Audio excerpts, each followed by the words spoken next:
भक्तगणों, शिवपुराण वायव्य संहिता में पंचाक्षर मंत्र की महिमा, उसमें समस्त वाङ्मय की स्थिति, उसकी उपदेश परंपरा, देवी रूपा पंचाक्षरी विद्या का ध्यान, उसके समस्त और व्यस्त अक्षरों के ऋषि, छंद, देवता, बीज शक्ति तथा अग्न्यास आदि का विचार, यह कथा शिवपुराण में सुनाऊंगा। आप इसको ध्यान पर सुने। भक्त को इस चैनल को लाइक सब्सक्राइब जरूर करें। सुनिए। देवी बोली, महेश्वर, दुर्ज्य दुर्घ्य एवं कलुषित कलिकाल में जब सारा संसार धर्म से विमुख हो, पापमय अंधकार से आच्छादित हो जाएगा, वर्ण और आश्रम संबंधी आचार नष्ट हो जाएंगे, धर्म संकट उपस्थित हो जाएगा, सबका अधिकार संदिग्ध, अनिश्चित और विपरीत हो जाएगा, उस समय उपदेश की प्रणाली नष्ट हो जाएगी और गुरु शिष्य की परंपरा भी जाती रहेगी। ऐसी परिस्थिति में आपके भक्त किस उपाय से मुक्त हो सकते हैं? महादेव जी ने कहा, देवी, कलिकाल के मनुष्य मेरी परम मनोरम पंचाक्षरी विद्या का आश्रय ले भक्ति से भावित चित्त होकर संसार बंधन से मुक्त हो जाएंगे।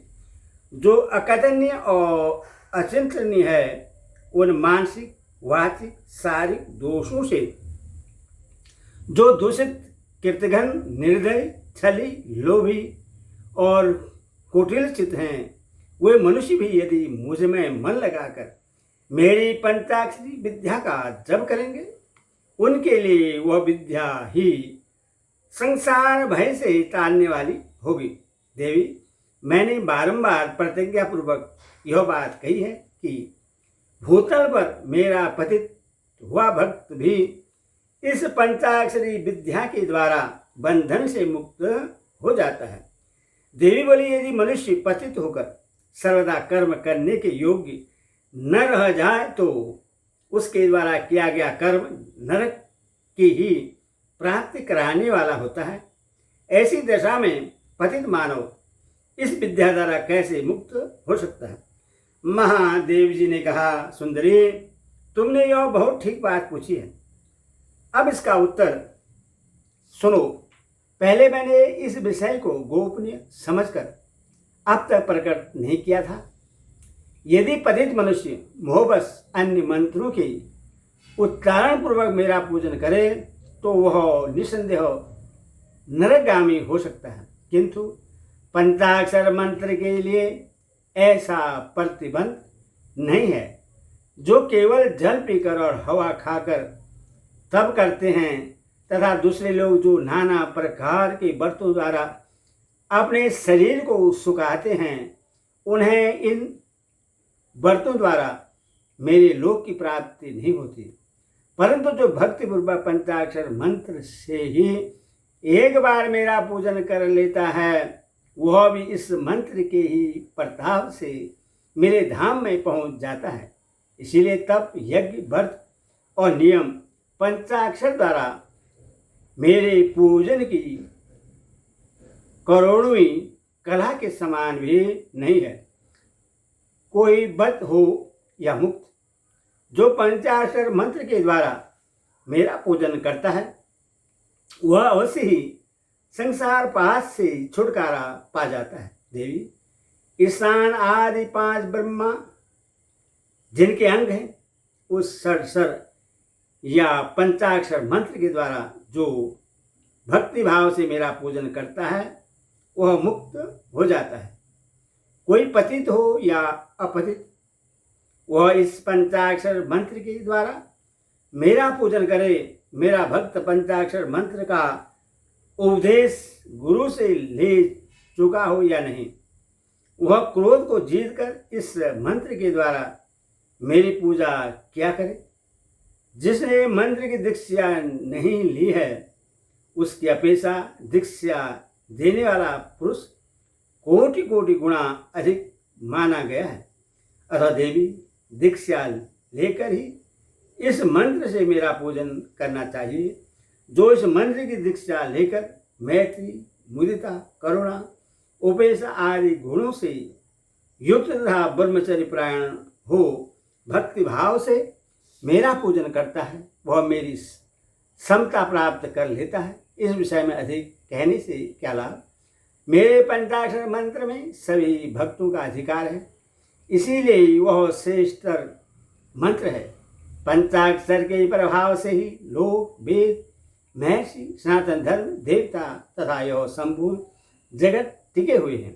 देवी, प्रलय काल आने पर जब चराचर जगत नष्ट हो जाता है और सारा प्रपंच प्रकृति में मिलकर वहीं लीन हो जाता है, तब मैं अकेला ही स्थित रहता हूँ, दूसरा कोई कहीं नहीं रहता। उस समय समस्त देवता और शास्त्र पंचाक्षर मंत्र में स्थित होते हैं, अथवा मेरी शक्ति से पालित होने के कारण वे नष्ट नहीं होते हैं। तदनंतर मुझसे प्रकृति और पुरुष के भेद से युक्त सृष्टि होती है। तत्पश्चात त्रिगुणात्मक मूर्तियों का सहार करने वाला अवान्तर प्रलय होता है। उस प्रलय काल में भगवान नारायण देव मायामय शरीर का आश्रय ले जल के भीतर शेष शैया पर शयन करते हैं। उनके नाभि कमल से पंचमुख ब्रह्मा जी का जन्म होता है। ब्रह्मा जी तीनों लोगों की सृष्टि करना चाहते थे, किंतु कोई सहायक न होने से उससे कर नहीं पाते थे। तब उन्होंने पहले अमित तेजस्वी 10 महर्षियों की सृष्टि की, जो उनके मानस पुत्र कहे गए हैं। उन पुत्रों की सिद्धि बढ़ाने के लिए पितामह ब्रह्मा ने मुझसे कहा, महादेव महेश्वर, मेरे पुत्रों को शक्ति प्रदान कीजिए। उनके इस प्रकार प्रार्थना करने पर 5 मुख धारण करने वाले मैंने ब्रह्मा जी के प्रति प्रत्येक मुख से एक एक अक्षर के कर्म से 5 अक्षरों का उपदेश किया। लोक पितामह ब्रह्मा जी ने भी अपने 5 मुख द्वारा कर्मशः उन 5 अक्षरों को ग्रहण किया और वाचक भाव से मुझ महेश्वर को जाना। मंत्र के प्रयोग को जानकर प्रजापति ने विधिवत उससे सिद्ध किया। तत्पश्चात उन्होंने अपने पुत्रों को यथावत रूप से उस मंत्र का और उसके अर्थ का भी उपदेश दिया। साक्षात लोक पितामह ब्रह्मा से उस मंत्र रत्न को पाकर मेरी आराधना की इच्छा रखने वाले उन मुनियों ने उसकी बताई हुई पद्धति से उस मंत्र का जप करते हुए मेरू के रमणीय शिखर पर मुजवान पर्वत के निकट एक श्रेष्ठ दिव्य वर्षों तक तीव्र तपस्या की। वे लोक दृष्टि के लिए अत्यंत उत्सुक थे, इसीलिए वायु पीकर कठोर तपस्या में लग गए। जहाँ उनकी तपस्या चल रही थी, वह श्रीमान मुजवान पर्वत सदा ही मुझे प्रिय है और मेरे भक्तों ने निरंतर उसकी रक्षा की है। उन ऋषियों की भक्ति देखकर मैंने तत्काल उन्हें प्रत्यक्ष दर्शन दिया और उन आर्य ऋषियों को पंचाक्षर मंत्र की ऋषि, संत, देवता, बीज, शक्ति, कीलक, षष्ठन्यास, दिग्बंध और विनियोग, इन सब बातों का पूर्ण रूप से ज्ञान कराया। संसार की सृष्टि बड़े, इसके लिए मैंने उन्हें मंत्र की सारी विधियां बताई। तब वे उस मंत्र के महात्म्य से तपस्या में बहुत बढ़ गए और देवताओं, असुरों तथा मनुष्यों की सृष्टि का भली भांति विस्तार करने लगे। अब इस उत्तम विद्या पंचाक्षरी के स्वरूप का वर्णन किया जाता है। आदि में नमः पद का प्रयोग करना चाहिए, उसके बाद शिवाय पद का। यही वह पंचाक्षरी विद्या है जो समस्त श्रोतियों की सिरमौर है तथा संपूर्ण शब्द समुदाय की सनातन बीज रूपिणी है। यह विद्या पहल मेरे मुख से निकली, इसीलिए मेरे ही स्वरूप का प्रतिपादन करने वाली है।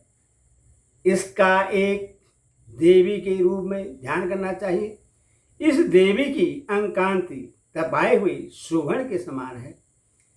इसके पीन पयोधर ऊपर को उठे हुए हैं। यह 4 भुजाओं और 3 नेत्र से सुशोभित है। इसके मस्तक पर बाल चंद्रमा का मुकुट है। 2 हाथों में पद और उत्पल हैं। अन्य 2 हाथों में भरत और अभय की मुद्रा है। मुखाकृति सौम्य है। यह समस्त शुभ लक्षणों से संपन्न तथा संपूर्ण आभूषणों से विभूषित है। सफेद कमल के आसन पर विराजमान है। इसके काले काले घुंघराले केश बड़ी शोभा पा रहे हैं। इसके अंगों में 5 प्रकार के वर्ण हैं, जिनकी रश्मियाँ प्रकाशित हो रही हैं। ये वर्ण हैं पीत, कृष्ण, धूम्र, स्वर्ण और रक्त। इन वर्णों का यदि पृथक पृथक प्रयोग हो तो इन्हें बिंदु और नाद से विभूषित करना चाहिए। बिंदु की आकृति अर्धचंद्र के समान है और नाद की आकृति दीपशिखा के समान सुमुखी।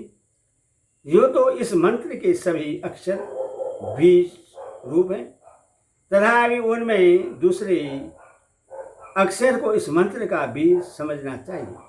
दीर्घ स्वर पूर्वक जो चौथा वर्ण है उसे किलक और 5वां वर्ण को शक्ति समझना चाहिए। इस मंत्र के वामदेव ऋषि हैं और पंक्ति छंद है। वराने मैं शिव ही इस मंत्र का देवता हूँ। वरारोहे गौतम आदि विश्वामित्र अंगिरा और भरद्वाज ये नकारादि वर्णों के कर्मश ऋषि माने गए हैं। गायत्री, अनुष्टुप, त्रेष्टुप, बृहति और विराट ये कर्मश 5 अक्षरों के छंद हैं।